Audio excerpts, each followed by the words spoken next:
I was going through your videos, prepare for the show, and I noticed that you always have the turban thing on. And what's the purpose of that? Why do you do that? It's it's like asking somebody why they wear a necktie when they go to work. This is what my people look like, and we're a martial people, so we have a history of fighting war, and the turban served a purpose in that. The turban serves a purpose in identity. Over time, both Punjabis and Sikhs in general are a minority in India. The Sikhs represent only 2% of all India. So even in my quote unquote homeland, I'm a minority. I came over here to North America, I'm a minority. And back in India, our people went through a lot of persecution. So at one point, the leaders and the kings of the time would put a bounty on our head. So they pretty much said, you kill somebody who's wearing a turban, we'll pay you. Which for more reason is something we're celebrating now in terms of standing upright. So this is how men look like in my heritage and my culture. Was that influenced by the Allahu Abba people? Because when I see turbans, when I see these women in these covered up things here in America or anywhere, and I see the men in the turban and all that, it made me think about Allahu Abba. You're thinking about Muslim people. Yeah. So, yeah, no, so you got to look at, instead of looking at a turban as a religious thing, look at it as a cultural thing. So that part of the world, the Middle East, India, Afghanistan, turbans in general, people wore them because it kept them cool. That was kind of a way to keep cool in those part of the world, And so it's a heritage thing. That's why I said, think about it like a necktie. Okay. In North America, you wear a piece of silk around your neck, and that means you're being professional. Even though there's nothing professional about a piece of silk is worm poo. Do you feel what I'm saying? Yeah. So it's not, but at the same time, there's a spiritual connotation around it as well. So the turban, yeah, you're going to see people all the way from Africa wearing turbans, people in Ethiopia wearing turbans, all the way to India. It's a cultural thing. And then my people just continued it, especially when they got into warfare and it served as a helmet. So when they get on the airplane, can they take the tie off? Because it made me nervous. Well, if it makes you nervous, that's your problem. That's not theirs. But I'm thinking, you know what I'm thinking, right? Along the flight somewhere, they may decide to go under that. I'm thinking you're watching too much CNN. That's what I'm thinking. It's not. Listen, man. Listen, you're a black man, and you got to think about the treatment that black men are receiving in this country. And then the question is, do you need to adjust for white people who are nervous around you, or do they need to adjust for you? I don't know what you mean. If they don't want, 60 years ago, you had to use different bathrooms and drink from different water fountains. You had to sit at a different part of the bus. If we think of, specific individuals that, they were killed for having interracial marriages and interracial relationships. Malcolm X's father had his hands tied behind his back and he had his head put on a railroad and he was decapitated. And then the police ruled it a suicide, even though his arms were tied behind his back. In 100 years ago. I don't know how that relates to the turban thing, though. That has nothing to do. How one thing has to do with another. Well, it's the same thing where you're persecuted for not being the mainstream, right? So in this country, which is majority white, they're telling people whose skin color is different that they need to be treated different. So now, as a person who wears a turban, I'm being told I got to be treated different for whatever reason. Do you feel what I'm saying? And because it makes somebody feel nervous for whatever reason. It's like if a young black man's walking down the street and a woman feels nervous because she thinks she's going to get robbed or something, does that mean he has to adjust himself? Does that mean he has to wear different clothes? Does that mean he has to cater himself to make them comfortable? But he should at least that's how I see the similarity. He should at least understand it when you're walking down the road and a white person is in front of you and she hold a purse, because the blacks are known for doing that, for stealing. It's a thing in the black culture to snatch the white woman's purse. Or that's the narrative that's been told. No, it's a fact. So, here's even a Jesse Jackson example. said when he's walking down the road and he hear footsteps behind him and he look around and he see that it's something like, I don't have exactly, that it's not black, but it's white. He feel better because he knows if what would happen if it was a bunch of black. So in the black culture, they know that not all, but most black people are angry and out of control, and they've been taught to attack the whites, to react to the cops. From generation to generation, they've been told that, and so they're out of control. That's why If the white woman should hold her purse, it's not personal. I mean, that sounds like a lot of, that sounds like a lot of storytelling that, is probably not as accurate as you think. And I mean, No, but what going you're back to saying is even a just, storytelling. That all that stuff is made up in order to rule over white people. It's not true because blacks don't want to do for themselves now. They want affirmative action. They want reparation. They beg, they blame, they whine, and they don't want to be responsible. So they're making up these stories. I mean, how does somebody take responsibility for, for building a country for 300 years for free? What do you mean by that? This country was built on free labor. That's not true. Uh-huh. I'm waiting for you to expand on how that's not true. I'm really interested in hearing that. Those are made up lies by people who want fake power and wealth. The so-called civil rights leaders, the preachers, the liberal politicians, and now some of the conservative politicians, the media. They are using blacks, so they make up all kinds of stories. And if you're angry, you tend to believe the lie. And once you believe the lie, it's hard to know the truth. Which I think is an interesting idea, because if for example, when I share that story, you said that's made up. But then, when you talk about feeling nervous at the airport, if you see a guy like me, I can easily say those stories are made up as well. No, I saw the plane coming down, buddy. That was real. Have you ever Googled a picture of the guys who did it? I didn't Google it. I saw it on TV. I know, I'm talking about, but Google a picture of the guys that they said did it, right? Right. They were Allah Abba people. Yeah, but tell me if any of them look like me. Yep. None of them look like me. Yes, it did. The guys who they said did this? Yeah, they had the turban, the long beard. They're all clean shaven.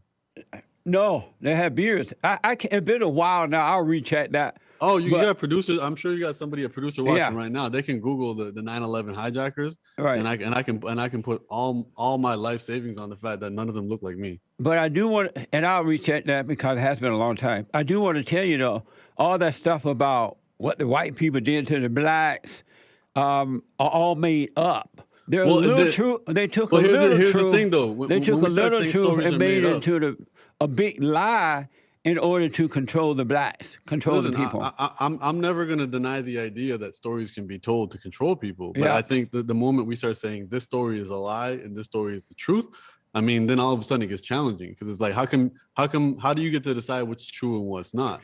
Because I grew up in Alabama. I grew up under the Jim Crow law. I remember for colors only signs, for whites only signs. I went to a movie once down in Eufaula, Alabama, and the blacks had to sit in the balcony while the white folks sit downstairs. And and you thought that was fair treatment? Yeah, it was fun. We had no problem with it. It's just that the race hustlers have made it a big deal because they want money and power. And so the best way to get money and power is to deceive the people and make them need you, make them think that you're trying to set them free when you're really putting them into slavery.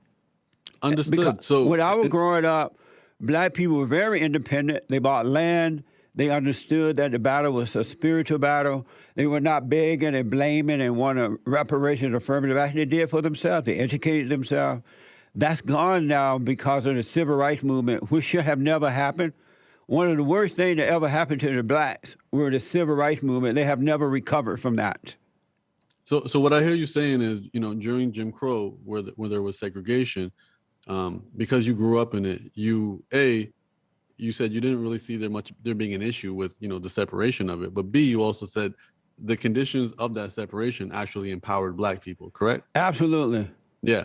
And that's based off your personal experience, correct? It was based off reality too, because that's what was going on. Blacks were not messed up the way they are today, and they are blaming it on whites.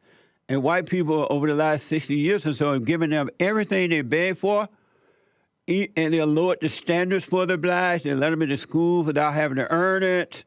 They let the blacks teach their children critical race theory and all that mess, and the blacks are still not happy. You notice that they're getting worse instead of better, the blacks, right? Well, I think that the more important question is, and I think we'll both agree on this, is no race of people or group of people are monolithic. So what happens is, when we say they're not happy, we're not speaking to every single person in that community. We're speaking to people who claim to represent them. Well, that we talk about most of them, not all, not all. One or two of the blacks are making it through nowadays, but it's very rare. I understand your perspective, and I've heard that perspective, said before. I think Candace Owens holds that perspective as well, and it's definitely an interesting one. And again, I wasn't alive during that time to see that. However, I think what I do realize, because I was an elementary school teacher before a lot of this too, is you start to realize that equality is treating everybody the same. Equity is treating people where they need to get treated. Equality is giving everybody the same shoe, whether that fits their feet or not. Equity is actually taking the time to figure out everybody's shoe size and figuring that out. And I think the interesting thing is, especially here, is being a minority everywhere where I come from. You see the treatments being different, and at the same time recognizing in a country. And again, I'm Canadian, so I just moved to LA 4 months ago. So I'm also an immigrant in this country, and having a unique experience to be able to kind of watch the dynamics of how things are treated, and speaking to people who are going through rough times, and then being like, okay, well, for example, the ability for you to throw this show and have this show on for as long as you've had it doesn't simply depend on your hard work. It also depends on the fact that you live in a part of the world that's not under threat of war. Somebody can't have a successful podcast in the Ukraine right now or in Palestine right now because there's other factors that are getting in the way. They might not have access to, electricity or what have you. And I think this is the important thing for us to realize is it always depends on how far you look back when you look at where people are in their situation. And But that's not it, though. I noticed that when I went over there to Israel, I noticed that the Palestinians were acting just like the blacks. They were begging for the land, and the Jews would give them the land, but they wouldn't take care of the land. They would turn the land into a ghetto, and then they would be right across the road observing the Jews but having nice land. communities and painting their homes and cleaning their yard. Little simple things people could do in their life to make life better for them. And the Palestinians, as the blacks are here, they wouldn't do it. They want more land, but then they wouldn't do anything with the land. So it's because of their anger, their hatred of their fellow man, that they're able to move forward. And instead of admitting that and overcoming, they blame others for their problems. I feel like it's more of a situation of, we all have tools to make better choices and better decisions. And if you go over, if my father didn't give me the tools, my father knew what he knew. He was able to teach me something, then I had to learn more and teach it down, and if you take groups of people and, the first thing you do is you take away their language, you take away their culture, you take away who they are. And there's a history of this, not just with black people, not just with Palestinian people. We can talk about the original people in North America too. See, all that stuff is made up. That stuff is dumb. I mean, again, white people didn't take away the land or culture or whatever language from black people. That's dumb. Black people are American. They still have it. They just hate the white people and they don't want to accept it. So what I'll do is, instead of even speaking about the black population, we can talk about, the native population, for example. So the Indians, they're not the Aboriginals. The only reason you talking about the Indians? Well, you guys call them Indians because Christopher Columbus was looking for India and he didn't find it. But they're not Indians because they're not from India. So the Native Americans, the Aboriginal people, the first people here. And they're called residential schools. So the difference between America and Canada is Canada's owning up to their bullshit. America doesn't. But look at Canada. Canada is a mess. Canada took these kids, they put them in these schools, purposely made them changed their names and made them purposely forget their language. And now we're finding mass graves of these kids. This isn't exclusive to Canada. Okay, so what happens is one group of people will screw over another group of people. Enough time will go by, and then the people who got screwed over, they'll say, "No, get over it." Yeah, you know what I mean, it's like if I step on your back to get to the next level, and then you reach out for me to help you up, I'm like, do it yourself, even though I stepped on your back. And that's the situation that happens here. That sounds like excuse making. But let me ask. Listen, I'm not making excuses here. I'm explaining what. But whenever you as you say, live in the past like that, you tend to make excuses. I have to honestly tell you, when I was growing up, my parents or grandparents and others did not make excuses. They never whined. They took care of themselves. They didn't blame anyone. And as a result of that, they did well in life, and they taught us to do well because we became like them. We work hard. We treat everybody the way we like to be treated. We do not hate our fellow man.